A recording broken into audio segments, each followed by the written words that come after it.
Hello there, welcome to the Haven Homestead. My sister-in-law and I today went and picked apples at my grandparents'. Both of my grandparents' properties have apple trees on them, so we went and picked all that we could get with a big tall ladder. They are older trees, so they are very tall and quite wild. The apples do have some damage, some of them, but we'll just cut that off. I just wanted to bring you along with me today as I do some of my favorite preservation methods for apples. We are going to put together some apple crisp base, I guess you'd say, to put in the freezer, and then we're also going to slice some up for dehydrating. Let's go ahead and get started. Now I am going to be using this apple core and peeler today. My handle is broken off. I do need to get a new one, but we are just going to make do with this one.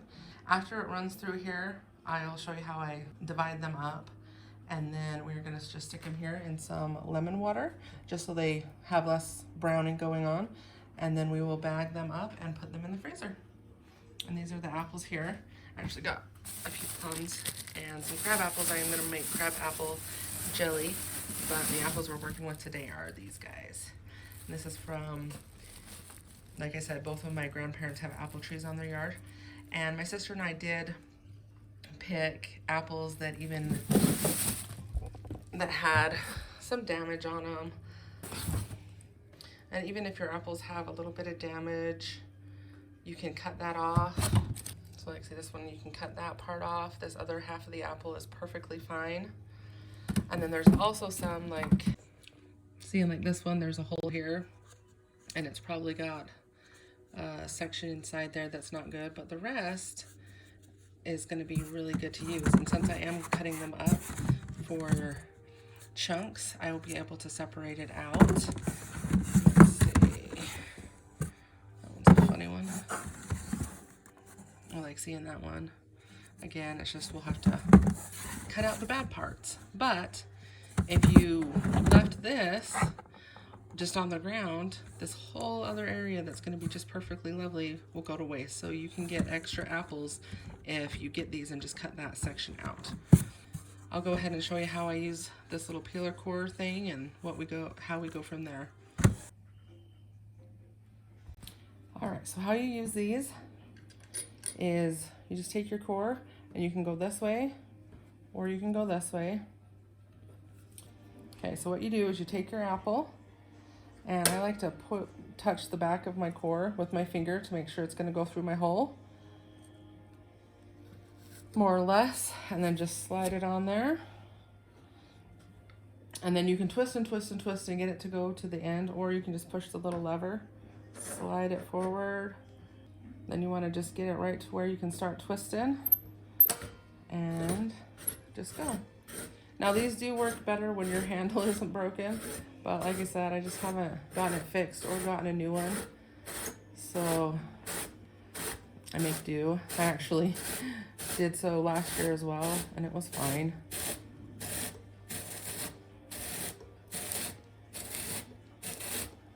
Now these homegrown apples are a little bit, they're not the smooth, perfect apples from the store, so sometimes a little bit of skin gets left on just because this little peeler is going up and down the valleys and ravines. See right there? That's a big peak that it missed, but that's okay. A little skin is fine. I just don't want all the skin. Okay, so once you get all the way through, it's really simple to just pull it off and set it down. Now, once I get it to this point, I prefer, when I'm dehydrating, I actually will just make one cut, and then it just comes off in rings, and you just put them all out on your tray.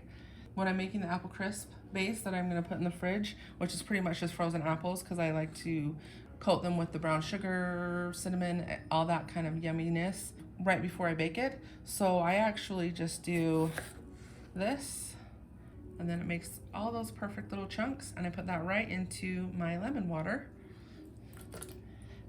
and go right through my apple.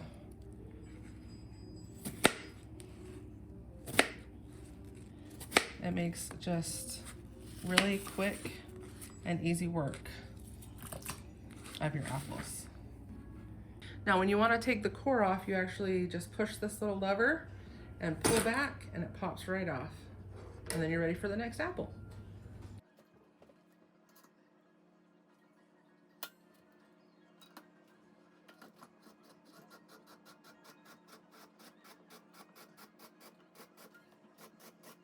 Now, if my handle wasn't broken, I would be done with this apple already, but because I have to use my broken one, it takes a little longer to spin through, but it still goes.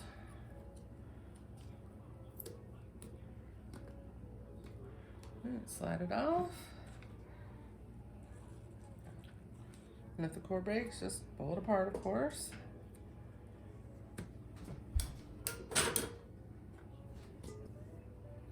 Okay, now this is one that's gonna have a spot on it.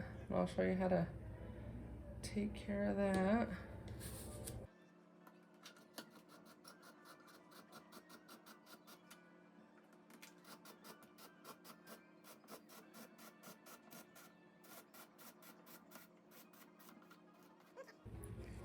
Now let's look and see how that spot is.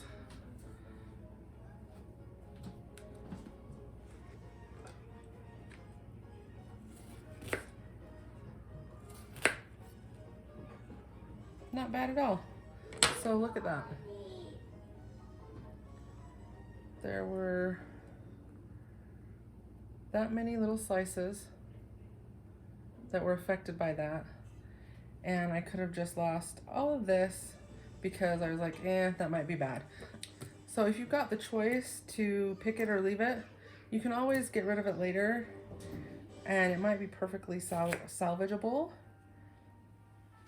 And if you have any little bits of apple core still left, just swoosh them off. And truthfully, they would be just fine. They're not gonna hurt you.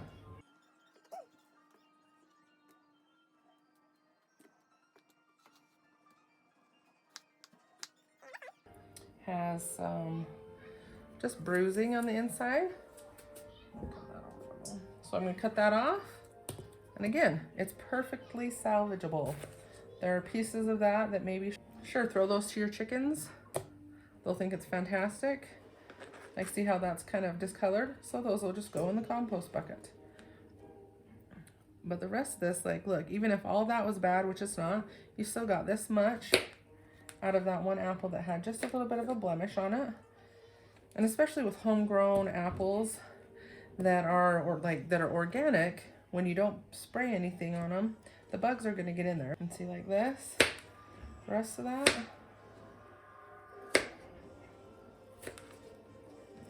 It's perfectly usable. And just throw away that little piece. That's actually a good piece all around.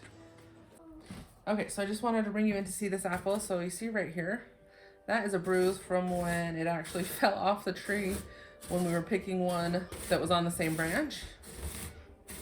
And we could have just left it on the ground, but instead of leaving it on the ground and losing the rest of the apple, I'm simply going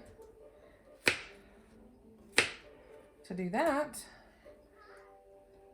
And then look at that.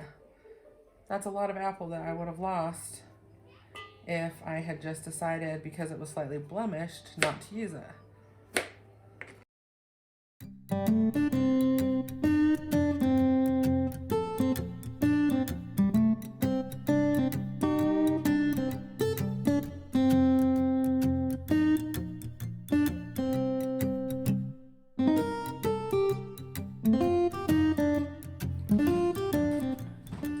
Alright, then once you have a good amount,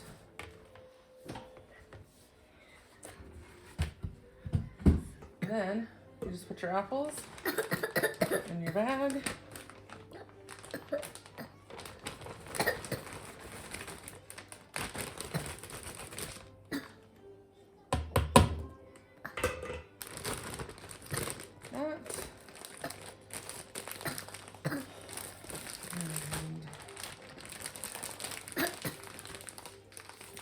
Squeeze out as much air as you can. Close your bag.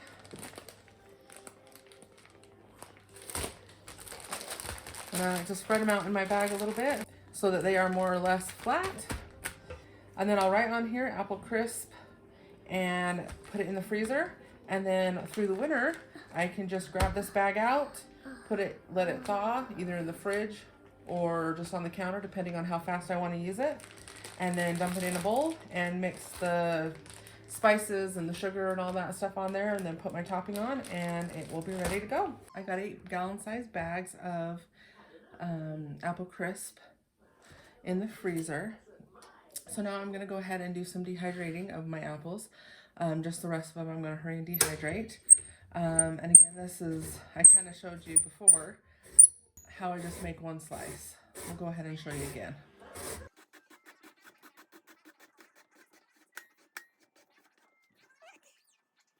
And then you just make one cut, and it makes a bunch of crescent moons or circles, depending on if you have to cut any spots out. And then I just lay them on my tray.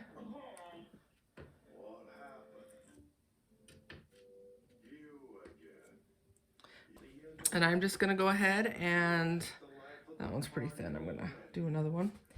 I'm gonna go ahead and get my trays all filled up and get a whole batch of these started.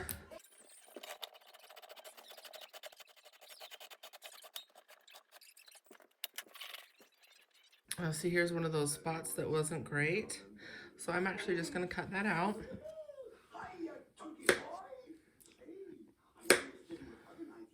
And I'm still going to dehydrate those little bits.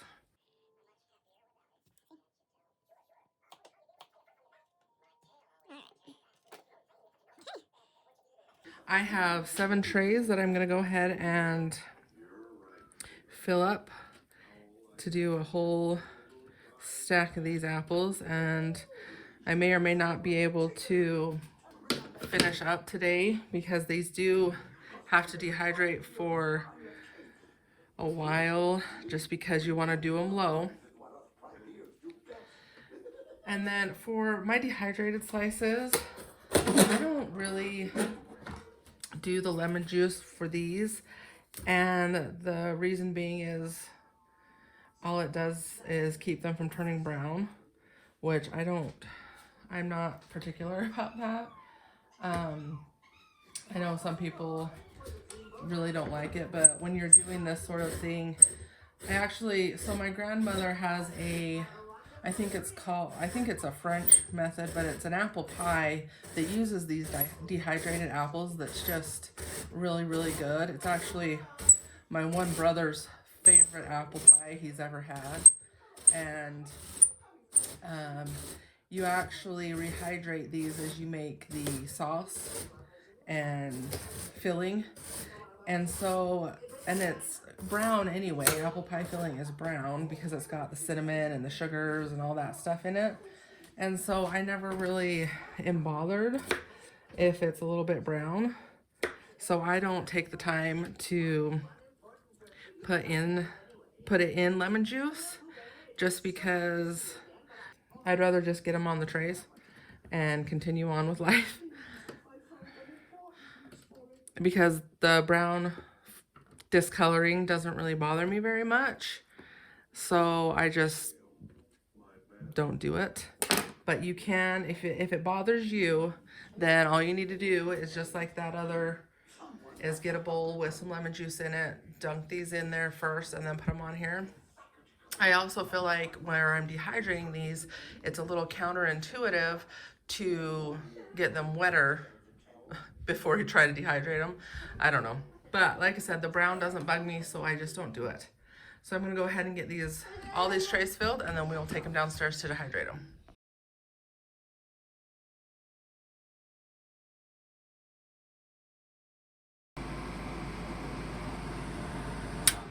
We'll turn that off so we can hear. It's been about 24 hours, so I'm sure they are done. Yeah, they're pretty good. All right, guys, so this is actually, full disclosure, this is not the batch of apples that we put in together. This is actually the second batch. I just got really busy yesterday. I canned some tomatoes, made biscuits and dinner, and I just got really busy and I didn't have time to show me taking them out because I needed to hurry and quickly get them out and then put in a new batch before when I had just a quick second in between straining tomato juice and all that. Yesterday when I did pull them on out, I ended up getting 1/2 gallon and this. And so I'm gonna go ahead and fill this jar up the rest of the way today. And then I'm actually gonna put the rest in a plastic bag for my brother and his wife to use with that apple pie recipe of my grandma's that is his favorite. I'm gonna go ahead and show you how they look. They look really good. And the ones that I taste tested yesterday were fantastic. So actually, this first layer is of course not apples. It's actually the pulp from my tomato sauce yesterday, which I am going to grind up into some powder. But again, this is the second batch, not the first batch. So these look really good, as you can see. And these are dehydrated, not freeze-dried. So they're a little bit different. They don't have quite the snap. There's still a little bit of moisture in there. But they should get really, really good and leathery. And that's how you know they're done. Truthfully, I would love a freeze dryer, but it's a little too much money for us right now. So anyway, these are fantastic. And as I said, that apple pie my grandma does is really good. And maybe I'll show you guys that recipe the next time that we do it. I actually like to make the base of the apple pie and do crisps, not always pie, but it's fantastic, and maybe we'll show that on a different video. But I'm gonna go ahead and get these jarred up. And I do, when I put them in my jars, I just fill them up, and then I have just the regular lid on. I have a little attachment to my food saver that will actually attach here, and then it sucks all your air out, and then you don't have to use any oxygen absorbers. If you don't have that, you would probably want to put an oxygen absorber in here. You don't have to, but it just helps it. They're still good. I have this container of apples that I actually did last year at this time, and I actually didn't have my sealer yet, and so I just put them in this that is as airtight as I could do. It's actually a cheese puff container. And I didn't put any lemon juice in the water last year, and again, they just turned a little brown, but they are so perfectly good. So even if all you can do is dehydrate them and put them in something like this, they will still last you. The recommendations from like your cookbooks and your canning things and stuff like that is to use them within 6 months to a year. But my grandma would actually go, like as long as they looked good and smelled good, she would still use them. And so I kind of do that. We actually usually go through them pretty quickly, but this last year I just hadn't used them as much because I had made a bunch of those freezer ones as well for the apple crisp and stuff, and was trying those out, and I do really like it. But I do plan on doing a lot of this because it saves on freezer space. That's the only negative to doing the freezer stuff. But both options are perfectly valid. Whatever works best for you, do it. Just as long as you have something by, it will help you out immensely. If it works for you, do it. Freeze drying, freezer, dehydrating, if it works, do it because you want to preserve that harvest and not let them go to waste.